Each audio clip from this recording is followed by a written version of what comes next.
Hi, I'm Richard Peretz, and I'm on location in Coral Springs, Florida to cover the Martin Luther King Jr. celebration events sponsored by the Coral Springs Martin Luther King Jr. Committee and by Citibank. This year's celebration, titled Faith, Hope and Togetherness, will focus on the teaching and visions of Dr. Martin Luther King Jr. And this year's keynote speaker is Congressman J.C. Watts, who has a long history of distinguished service and was also a former professional football player from Oklahoma. We'll hear some of his views at the present time and also those of various Coral Springs city officials and other hosts following these messages. Radisson Seven Seas Cruises operates a fleet of intimate, award-winning luxury cruise ships, offering worldwide itineraries in 5 continents. But with Gateway's Power Up for School sales event, going back is easy. So get to your Gateway store today. Ready to spruce up your home with new shades, shutters, and blinds? Choose Superior. The name says it all.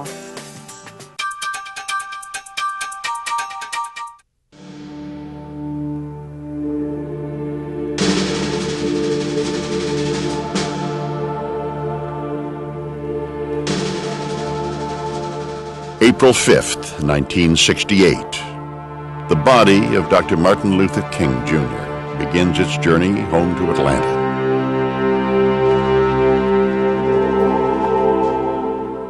Since his death, Dr. King has become the embodiment of the civil rights movement. In 12 years, his leadership began, at least, to end a system of segregation more than a century old. His courage and commitment continued to inspire people across the world.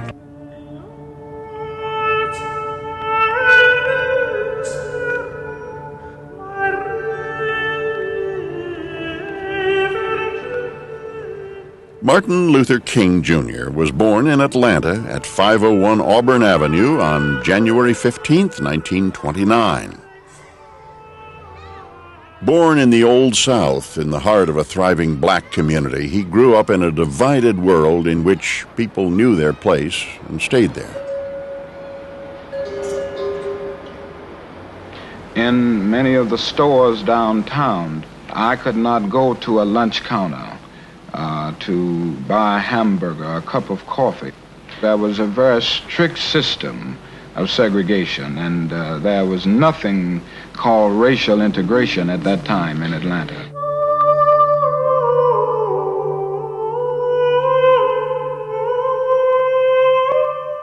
The young King spent his boyhood in this house, in an atmosphere of comfort and privilege.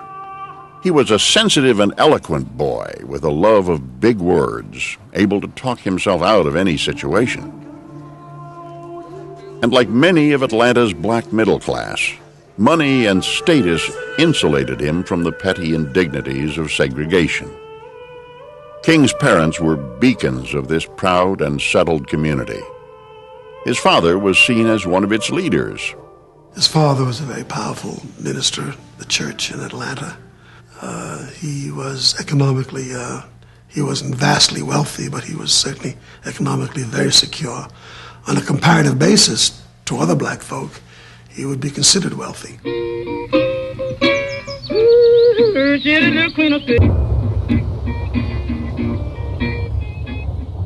Raised in the rural South, the childhood of King's father, Daddy King, could not have been more different.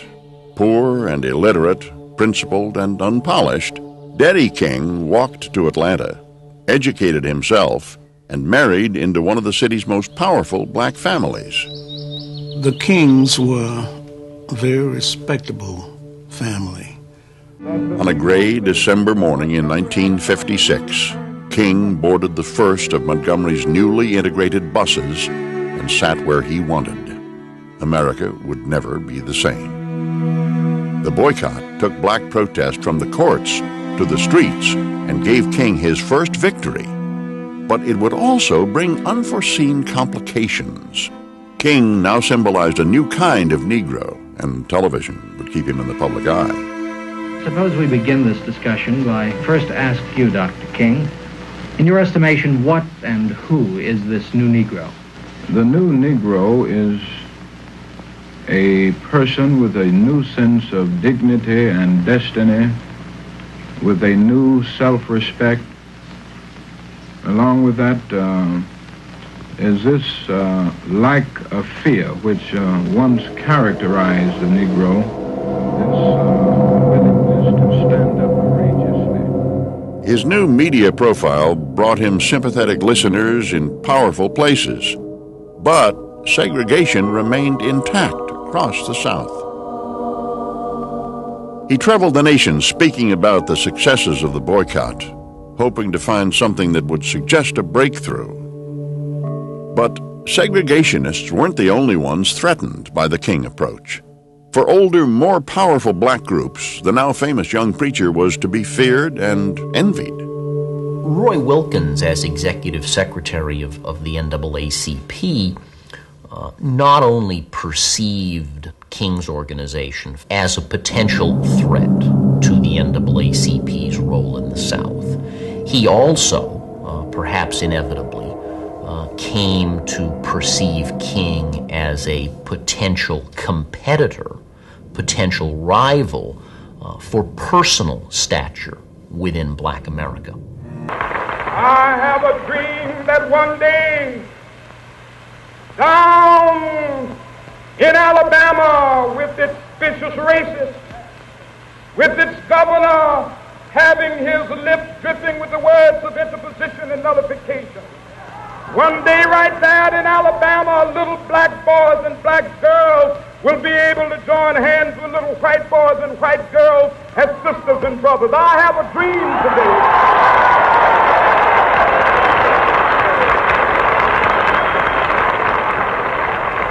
When we let it ring from every village and every hamlet, from every state and every city, we will be able to speed up that day when all of God's children, black men and white men, Jews and Gentiles, Protestants and Catholics, will be able to join hands and sing in the words of the old Negro spiritual, free at last, free at last, thank God Almighty, we are free at last.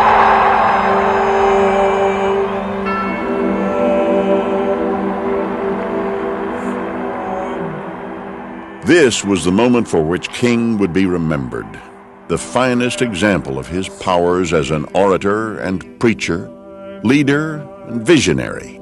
On that day in August, Dr. Martin Luther King Jr. reached the peak of his popularity. He would never be this revered again in his lifetime. We've got some difficult days ahead, but it really doesn't matter with me now, because I've been to the mountaintop. I don't mind.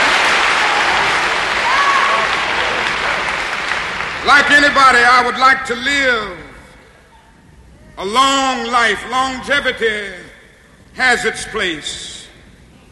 But I'm not concerned about that now. I just want to do God's will. And He's allowed me to go up to the mountain. And I've looked over, and I've seen the promised land. I may not get there with you, but I want you to know tonight that we as a people will get to the promised land.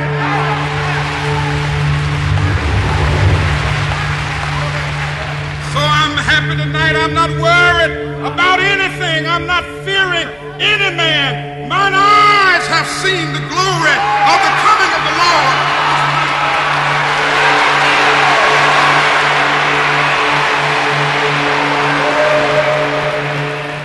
The day after this speech, Dr. Martin Luther King Jr. was shot dead at this motel, and over the years, layers of mystery and conjecture would settle on this terrible moment. Reviled by many at the time of his death, King has now become a national hero, the great martyr of the civil rights movement, whose every insight has acquired the weight of truth with the passing of time, whose every fear has come to fruition. He asked America to live up to its ideals. He died for a dream to which the nation still aspires.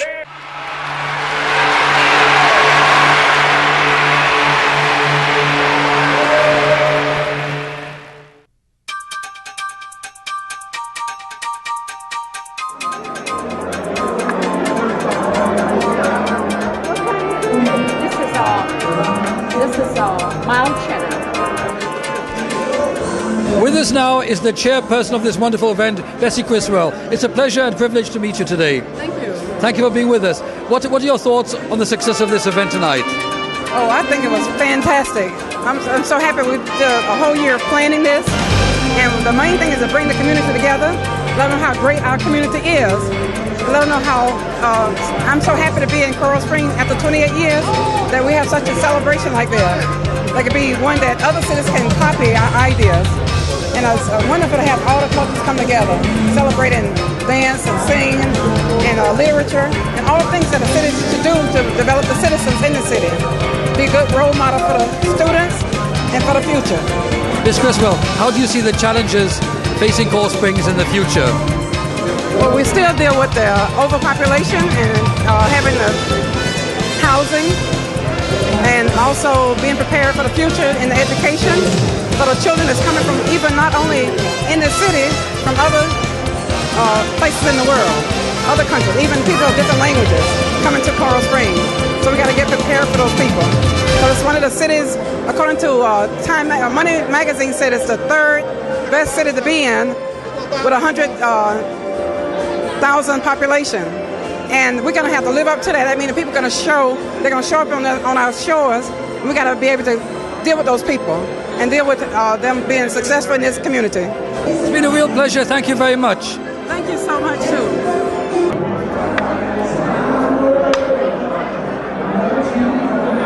With us now is Jackie Bolden of the committee and the Mayor of Coral Springs, Ron Ernest Jones. It's a pleasure to have you with us. Thank you very much. And you, sir, again, a pleasure. My pleasure too. I'd like to ask you, tell us of your thoughts of this wonderful event tonight. I really think the event went very smoothly. I was very happy to be chairperson of the Friday program, and I'm getting a lot of feedback as to how the performance performed, and it went very well. Thank you very much for asking. Thank you. Mr. Jones, I'd like to ask you for your thoughts. Well, it's certainly my pleasure to have the 15th Martin Luther King celebration here in Coral Springs. We have had 1,500 people in the auditorium tonight enjoying a cultural experience, and judging by the applause, everybody enjoyed it very much. And now you can hear from the music, everybody's having a great time, and it's really the symbol, it's the hallmark of Coral Springs, in that we are an extremely diverse community, and we like to think that we hold a good party. Thank you, Mr. Mayor. It's been a pleasure. My pleasure. Thank you, Jackie. Thank you very much. Thank you. With us now is Maurice Kolthoff of Citibank and City Commissioner Ted Menner. Ted, good to have you back on the show. Maurice, pleasure. What are your thoughts, Mr. Commissioner, on this cultural event here tonight? Oh, I think it's great. And I want to thank you guys from Citibank, has been our title sponsor now for the 8th year. Correct. And as a liaison from the city, we are thrilled that you're still with us. And we appreciate it. I hope I'll see you next year, right? Absolutely. It's a great pleasure to be part of this. It's a great event. I believe that the city of Coral Springs is so thrilled that our diversity every day changes, of course. And what I was trying to say initially was that in our city, we encompass all our cultural groups, all religions, everything that is different about other people. And I am so thrilled that Citibank is behind us as a title sponsor. And I'm hoping that you will continue to do that. But you know what I wanted to ask you, Maurice? Sure. Why does Citibank feel that they should participate? What are your thoughts on this? Anytime that Citibank can be involved in the community, and especially in an event that brings out diversity, that brings out multicultural events, that's what we want to be part of. That's what we want to be able to spend money on. Every year, Citibank spends a lot of money bringing communities together, and that's really what made Coral Springs and this particular event stand out for us. To see anybody in the city of Coral Springs come together, like you said, join hands and put an event like this together, we're just very proud to be part of that. It's been a great event. You believe me. Great job. And welcome you again, I hope, for the 9th year, I hope. Absolutely. Is that a deal? Yeah, it was a great deal. You got it. Gentlemen, it's a pleasure. Thank you for being here. Thank you, Maurice. Thank you.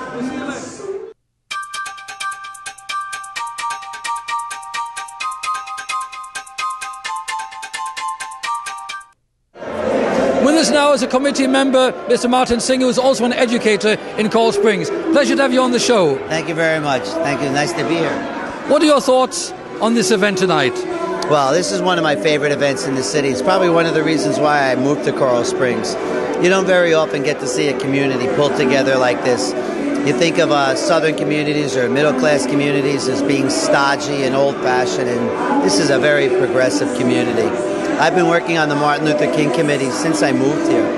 As a teacher at the Coral Springs Charter School, I try to get students involved. I brought students this morning to the program, and I'm fortunate enough to be able to run the Monday Martin Luther King program, where we'll have about 200 students, 100 from high school and 100 from middle school.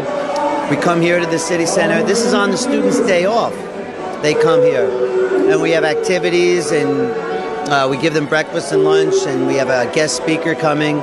And I don't know. I was born and raised in New York City, and you don't have this kind of community in New York. You know, this is a rare thing for me. It's a treat.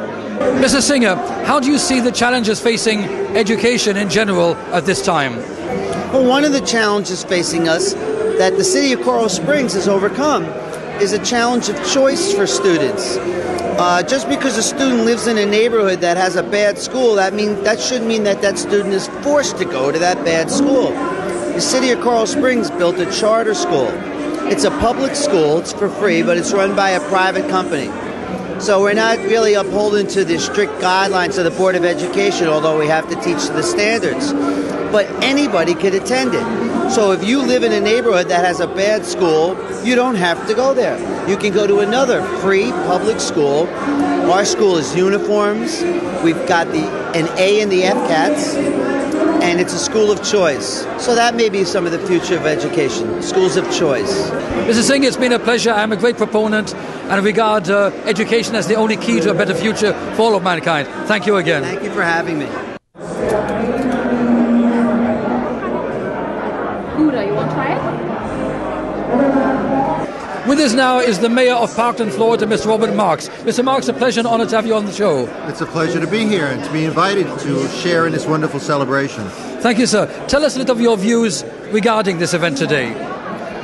Well, Martin Luther King commemoration is something that actually we started in Parkland only 2 years ago, and we're emulating the wonderful things you've done here in Coral Springs. We have a diverse population in Parkland, and it was important for us to be able to commemorate Dr. King's contributions, not only to diversity, but as J.C. Watts has said, just bringing people together and to celebrate the Declaration of Independence, basically, which says all men are created equal, and that's something we have to just remember and really commit to.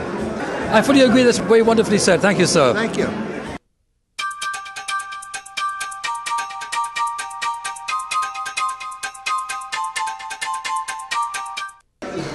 With us now is Member of Congress, Mr. J.C. Watts. Mr. Watts, it's a pleasure and honor to have you on the Shalom Show, sir. Richard, thank you very much for having me on. Looking forward to visiting with you.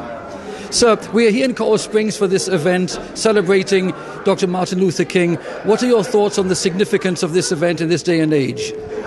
Well, Richard, as I've said throughout the day, I think many people often think that this celebration is a holiday for Americans of African descent, and while Dr. King surely did much for the black community to move us forward in terms of civil rights, I think this is a holiday that all Americans should be proud of and celebrate and take part in. And what I've seen here in Coral Springs today, what the Martin Luther King Committee, what they have put together and bringing all the different elements of the community and all the different components of the community, a very diverse community, bringing them together to join in and make this a success is one of the most impressive things I've seen in the last 12 to 14 years of public service. Selma, Alabama, I saw something to this effect, of this nature, in Selma, Alabama, probably 6 or 7 years ago where I spoke, and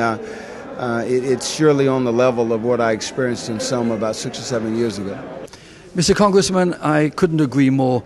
I'd like to ask you how you see the challenges that are facing the population in general in the United States at this time in history, with the diversity and all the other issues taking place in our world. How do you see the challenges facing the United States at this time? God gives us our skin color. God is not a colorblind God as we would think that he he is. He made us red, yellow, brown, black, and white. And there's no person watching this show that can say that they had any say in what their skin color was the day they were born. Again, God is the author of a man's skin color, or a person's skin color. So I think we should celebrate our diversity. And I find it ironic that the very thing that God gave us to hold us together is often the very thing that divides us, and that's our skin. And so, there's a lot of things that I think needs to be done, but, we have to accept the fact that the facts in terms of diversity and what that means, the facts don't always agree with what we believe. And people like those myths of what they believe. They like to hang on to them. I heard a statement once in Washington that said that you're entitled to your own opinions, but you're not entitled to your own facts. And the fact is that diversity of color is a good thing for us here in our country, and we should celebrate that, not get bent out of shape over it. I couldn't agree more. I'd like to ask you this final question, if I may, sir. We live in a difficult time in history in which perhaps civilization is threatened by certain events and certainly by international terrorism. What are your thoughts regarding the challenges facing the United States at this time with regards to its security and that of the world, in fact? Well, Richard, you couldn't be more right on. We do have challenges. We do have people around the world that hate us because we are a democratic nation, because we are a nation of rules and laws. We are a nation that we can be critical of our government. We can be critical of each other. We have free speech. We have freedom of religion. We have freedom of expression, freedom of choice. I mean, that's what makes us different than many, many countries around the world, including most countries over in the Middle East, where all the consternation is, where the tension is right now. And I think while we've got some challenges, some diplomatic challenges, we've got some military challenges, I think we still have to be very vigilant and understand that any leader that leads our nation must, in my opinion, take on the approach or have the disposition to say that when evil people say they will do evil things to the United States of America, we will defend ourselves and we will go after them. And so, we've got some challenges, but I think we do have to understand, one, that we have evil people that hate us, that they do not like the fact that we are Americans and the freedoms that we have. And again, I want people leading this country that when evil people say they will do evil things to the United States of America, we will take them seriously. This has been a great pleasure and a privilege. Thank you very much. Well, thank you much, sir. Thank you all very much for having me on. Pleasure. I'll be right back. This brings us to the end of our show for today. From On Location at the Center for the Performing Arts in Coral Springs, Florida, I'm Richard Peretz. Thank you for being with us.